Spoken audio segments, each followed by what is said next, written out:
नमस्कार, मैं सोनू की स्वागत करता हूं आपका सिटी एक्सप्रेस न्यूज में। आज हम मौजूद हैं अलीगढ़ में और जैसे कि हम सभी जानते हैं यहाँ पर 108 धनवर्षा जो महायज्ञ चल रहा है। इसी समय मौजूद है नीरज शर्मा जी, जो कि इनकी जो एक मुहिम है, बहुत ही अच्छी मुहिम है, जो कि अलीगढ़ का नाम बदलने के लिए, कि जो कि अलीगढ़ का नाम बदलकर हरिगढ़ की एक मुहिम चलाई हुई है। आइए जानते हैं हरिगढ़ की ये मुहिम इनकी किस तरीके से। तो स्वागत है आपका सिटी एक्सप्रेस न्यूज में।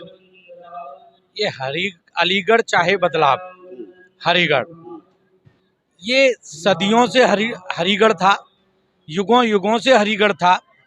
ये 1526 ईस्वी में जब बाबर आए हिंदुस्तान, तो उन्होंने हरिगढ़ का नाम बदलकर अलीगढ़ किया था। 1526 से पहले अगर आप जाएंगे तब भी ये हरिगढ़ था। द्वापर युग की बात करेंगे तो इसी हरिदासपुर, जहां आज हम खड़े हैं, जहां इस कथा का आयोजन हो रहा है, श्री हरि कथा का, यहाँ भगवान श्री कृष्ण का एक दिन निवास रहा है अपने भक्त हरिदास के यहाँ। खेरेश्वर धाम मंदिर जो आपने देखा भी होगा, ये शिवलिंग की स्थापना भगवान श्री कृष्ण के हाथों से हुई थी, क्योंकि भगवान विष्णु भगवान शिव की आराधना करते थे और भगवान शिव भगवान विष्णु की आराधना करते थे। अगर हम बात करते हैं त्रेता युग की, तो यहाँ एक कस्बा है बेसवा, जो बेसवा जो है महर्षि विश्वामित्र की तपोभूमि है। यहाँ जब हवन यज्ञ पूर्ण नहीं होते थे तो महर्षि विश्वामित्र अयोध्या जाकर राजा दशरथ से उनके दो पुत्र राम और लक्ष्मण को लेकर आए थे कि हे राजन, इन दो पुत्रों को हमें दे दीजिए ताकि इस भूमि पर हम हवन और यज्ञ पूर्ण कर सकें। तो ये तो सदियों सदियों से, युगों युगों से हरिगढ़ था, हरिगढ़ है, और मेरी यही मुहिम है कि एक बार फिर से हरिगढ़ बनेगा। और जब तक ये हरिगढ़ नहीं बनेगा, मैं ये मुहिम चलाता रहूंगा, ये जन जागरण करता रहूंगा। ये जैसे कि हम सभी जानते हैं कि अलग अलग शहरों के जो नाम हैं, जो योगी सरकार है उत्तर प्रदेश की, वो अलग अलग शहरों के नाम चेंज कर रही है। तो ये जो मुहिम है, क्या योगी सरकार की है या अपनी पर्सनल है? ये गवर्नमेंट को करना ही चाहिए। और जहां बात हरि की हो, जहां व्यक्ति हरि का हो, जहां सारा समाज हरि का हो, जहां डीएनए हिंदू हो, अगर उन शहरों के नाम, अगर अलीगढ़ शहर का नाम हरिगढ़ नहीं होगा तो क्या मक्का मदीना का नाम हरिगढ़ करेंगे आप? तो कहने का मतलब ये है कि बात नाम से है, चाहे वो योगी सरकार करे या आपने सोचा किसी का भी, तो आपका सबसे जो सहयोग है वो हरिगढ़ नाम से है, ना कि किसी अलग चीज से। हम हरि के बंदे हैं तो हम हरिगढ़ ही तो चाहेंगे। और सत्यता तो ये है कि सरकारें भी करती हैं, लेकिन जब तक बच्चा नहीं रोता है तब तक माँ उसे दूध नहीं पिलाती। तो हमें अपना, ये हमारा अपना काम है, हमें सरकार के सामने जाना पड़ेगा कि हमें हरिगढ़ चाहिए, अलीगढ़ नहीं। तो अभी आपकी जो मुहिम है, तकरीबन आपने ये जो बात है वो कब तकरीबन कितने लोगों तक पहुंचाई है? ये मैं पिछले कई महीनों से इस मुहिम में हूँ और हर दिन 4-5 हजार लोगों को मैं किसी न किसी बहाने एड्रेस करता हूँ, मेरा संबोधन होता है। और इस मुहिम के तहत अभी तक करीब 40-50 हजार लोगों के सिग्नेचर हो चुके हैं। मैंने एक हस्ताक्षर अभियान शुरू किया है, उस अभियान के तहत 40-50 हजार लोगों के हस्ताक्षर किए जा चुके हैं। चलो, बहुत अच्छी बात है कि हम चाहते हैं कि जो इनकी जो मुहिम है वो रंग लाए और अलीगढ़ का नाम चेंज करके और हरिगढ़ कहलाए, जो कि हरि का नाम है और सभी को खुशी मिले। तो अभी इसी के साथ हमारे साथ में हैं आचार्य भरत जी, जो कि इन्होंने बहुत ही अच्छी यहाँ पे जो भागवत का प्रोग्राम है शुरू किया था, और हमारी सबसे पहले सिटी एक्सप्रेस न्यूज़ को ये सूचना दी गई थी जब ये टेंट लग रहा था। तो आइए जानते हैं भरत जी से कि इनका क्या उद्देश्य रहा कि भाई यहाँ पर जो इतने बड़े पांडाल में और भागवत कथा की जाए।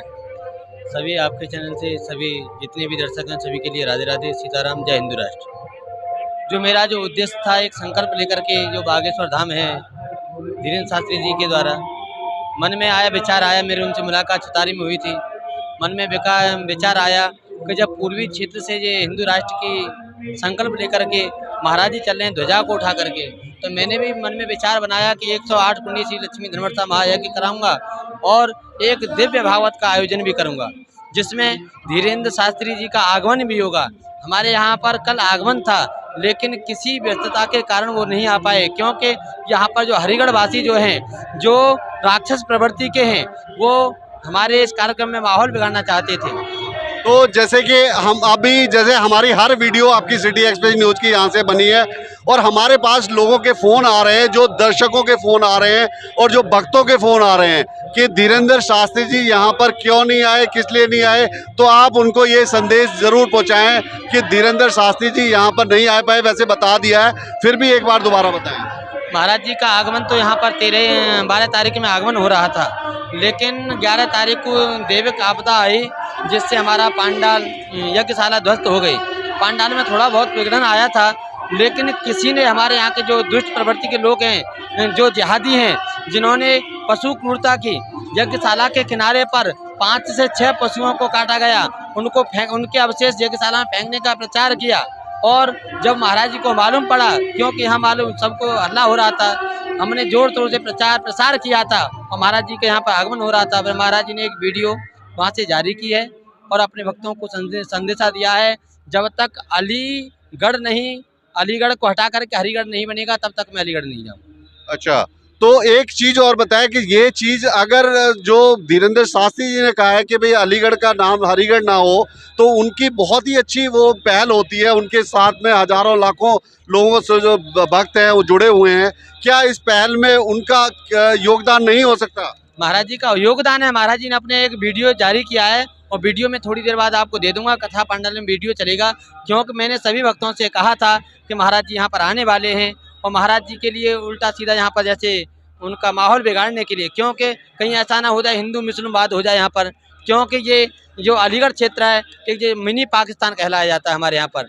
और इतना बड़ा हमारे यहाँ पर जो कार्यक्रम हो रहा था, हरिगढ़ की जो धरती पर प्रथम बार इतना बड़ा कार्यक्रम करने का मैंने एक साहस किया और वो करता रहूँगा, क्योंकि ब्राह्मणों का यही कर्तव्य है, दान देना दान लेना, भिक्षा देना भिक्षा देना, शिक्षा देना शिक्षा देना, यही ब्राह्मणों का कर्तव्य है। और मैं अलीगढ़ को हरिगढ़ बना करके ही दम लूंगा। अब की बार नहीं तो अगली बार 2024 में महाराज जी का आगमन जरूर होगा। तो जैसे कि कल यहाँ पर आप धरना प्रदर्शन भी किया था उसमें, तो आपको क्या आश्वासन मिला है प्रशासन की तरफ से? प्रशासन ने आश्वासन दिया, 3 लोगों को जेल भेज दिया गया और उन पर कार्रवाई की और मैंने प्रशासन से जो कुछ मांगा, प्रशासन जो एसपी सिटी हैं उन्होंने हमारी पूरी सहायता की। तो ये एक बहुत ही बड़ा सवाल है कि ये जो क्या दिखावे के लिए कार्रवाई होती है, प्रशासन की पुलिस की जो कार्रवाई होती है, क्या दिखाने के लिए होती है कि जब कुछ ऐसा घटे तो उठा करके लिया और पुलिस में जेल में डाल दिया और थोड़े दिन बाद फिर वही बाहर चला जाता है, क्योंकि लोगों के मन से डर खत्म हो चुका है क्राइम करने का लोगों में। और हर आदमी गलत नहीं होता, लेकिन कुछ ऐसे गलत तत्व जो हैं वो माहौल ख़राब करने की पूरी कोशिश करते हैं। तो इस पर क्या कहेंगे आप प्रशासन के लिए? प्रशासन वैसे तो मैं ये सोचता था अभी पहले मेरे को प्रशासन की तरफ से हमने 10 मई से ये प्रोग्राम रखा था। आप थोड़ा संक्षेप। सबसे बड़ा सवाल जो मेरा ये है, क्या आपको जो 3 लोगों को उन्होंने जेल भेजा है, क्या उनको आपको पता है कि उनके साथ में क्या होने वाला है? कार्रवाई होगी या फिर वही के छोड़ दिया जाएगा? लिपा पोती करके उनको छोड़ दिया गया प्रशासन। देखा, ये देखो कि इनको केवल इतनी जो पब्लिक थी यहाँ पर धरना प्रदर्शन में, इनके सामने केवल उनको प्रशासन ने 3 लोगों को जेल में डाल दिया है और उसके बाद में क्या होता है इनको भी पता है कि वो छोड़ दिया जाएगा।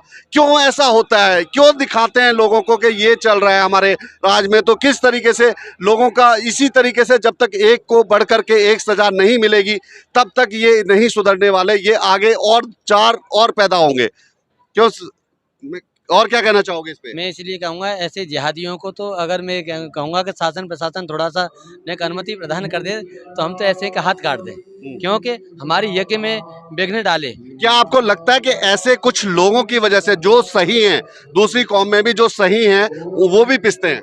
हाँ, वो भी बदनाम होते हैं, पर मैं ऐसे कहूँगा कि हमारे यहाँ पर ऐसे नहीं है कि मैं तो कभी जिहादियों पर कभी विश्वास ही नहीं करता। ये कौम ऐसी है, इनके अंदर इतनी कट्टरता बढ़ी जाती है कि ये अपनी सगी बहन को नहीं छोड़ते, तो ये हमारी बहन को, बहन बेटियों को कैसे छोड़ सकती है? चलो, अभी आज ये समापन है, आप क्या कहेंगे दर्शकों को कि ऐसा फिर दोबारा देखने को मिलेगा अलीगढ़ में, या इस बार आपके साथ जो हुआ है घटा है, इस बार से आपने कान में हटा दे लिया कि अब नहीं करेंगे? आप बताएं जरा। नहीं, ऐसा नहीं है, हरिगढ़ में दोबारा फिर होगा और भव्य होगा।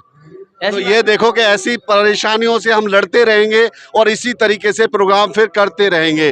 तो सभी को जय श्री राम, जय श्री राम, जय हिंदू राष्ट्र, जय बागेश्वर। तो इसी के साथ मैं विदा लेता हूँ। धन्यवाद।